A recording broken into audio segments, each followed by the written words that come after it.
Oh, I was just talk. We had talked about verse 5 uh, Oh, okay. with Abraham, uh, how he obeyed basically God's voice and uh, his statutes and laws and everything. Yeah. And that was being carried over to his son because naturally he taught his son the same thing. I was saying that I believe that God revealed to him all the laws.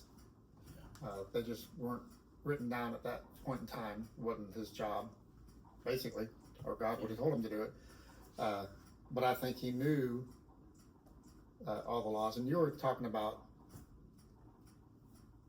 that there was rules that went with these laws so that a person wouldn't get close to breaking one of those laws. Yeah. If you want to explain that. Yeah. So again, going back to translation differences. If we look at the Art Scroll translation, the Stone edition of the Chumash, the Stone edition of the first 5 books,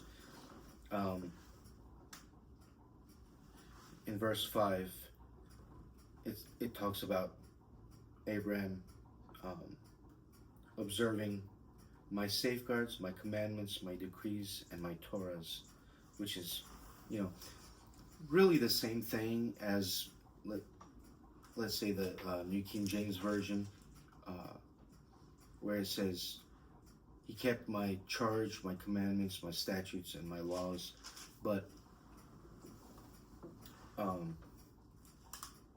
using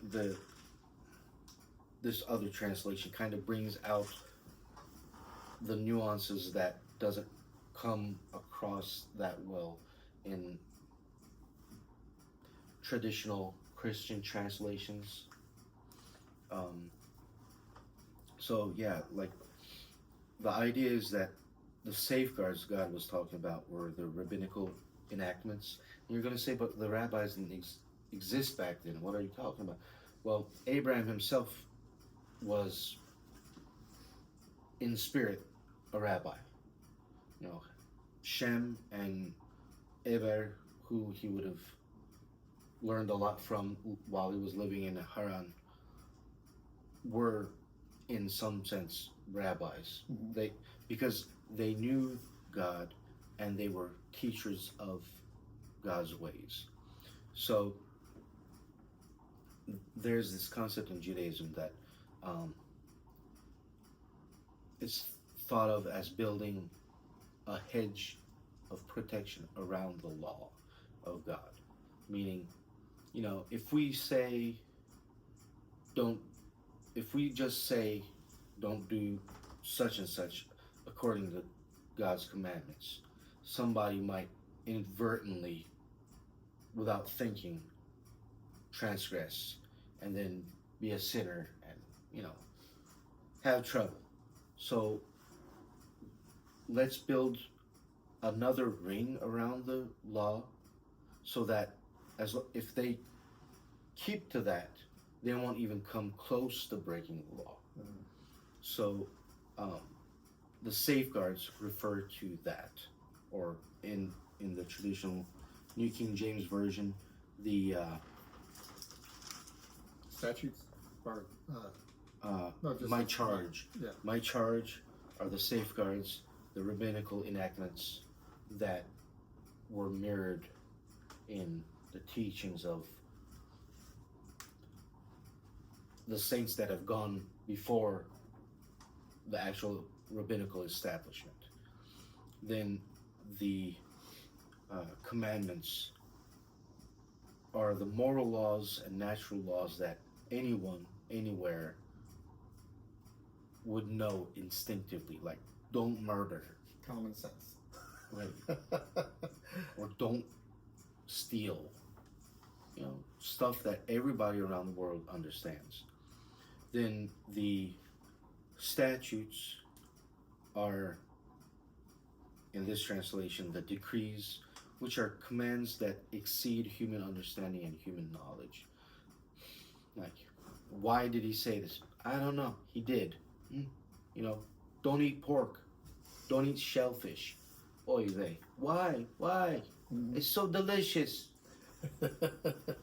But, we accept it because God said so. And that's all Well, all that really matters. that's how he keeps his people separate, is Yeah. by these little things. Well, the little things to Gentiles. It's like, why can't you eat pork? What's the big deal?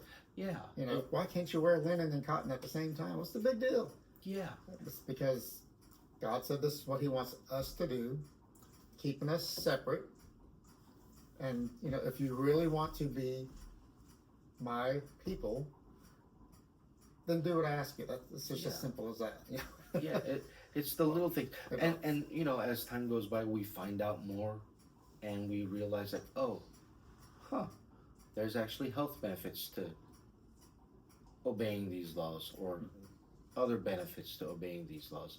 But at the time being, and even with those benefits, it doesn't say that those were the main reasons why he gave those benefits. Like you said, it's to separate his people from the rest. But if you sit down and just think of it purely in secular terms, as a non-believer, it's like, doesn't even make sense. Doesn't matter. And then the last thing is my laws. And in English, we think laws, okay, there's so many laws on the books. There's thousands of pages of laws in the U.S. legal system, or any legal system around the world. And similarly, if you go to a traditional Jewish house, there's just rows and rows and rows of encyclopedia-sized books with tens of thousands of pages of, laws and legal codes and their explanations. But that's not what it's talking about. In the Hebrew, it's the Torahs.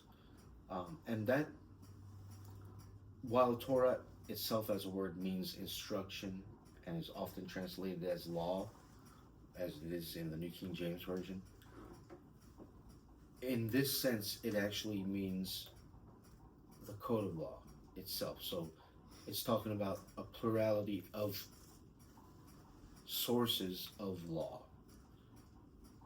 And in Judaism, there's the idea of the oral law and the written law. The written law are the 5 books of Moses that we have. And the oral law was, when you're reading when we get to Exodus and afterwards, when God begins giving the Mosaic law at Sinai, there's a lot of laws that says, as I showed you on the mountain, or, as I inspired so-and-so to do. When it's talking about building the various furnishings for the tabernacle, or just laws with a lot of ambiguity, and that's the word that I've been thinking about. That's driving me nuts. A lot of laws with ambiguity in it. Like, what does he exactly mean here? Like, you can think of it in this way, you can think of it in that way, and sometimes different ways you conceptualize the laws. You could practice the law in completely 2-3 opposite ways. Which one is right? Well, that's going to be based on the interpretation or the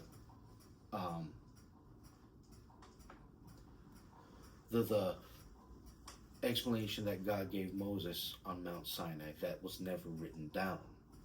And that is called the oral law, because it was passed on from generation to generation orally until sometime between the 2nd and 5th centuries AD, when it was started, being compiled and put in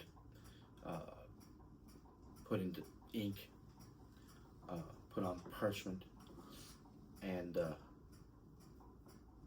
that became the Mishnah, which is the first half of the Talmud, and then the Gemara is the second half of the Talmud, where the rabbis go back and forth arguing. Well, this is how I learned that from my teacher. This is how I learned. And then they come to a conclusion saying, well, this is how it's supposed to be, based on precedence and, the weight of the teacher and, well, a democratic process, really. And that's all to say that when it says my laws or my Torahs, it's talking about the oral and written law. And I could say a lot more about that, but I'm not gonna. I'm trying to learn brevity,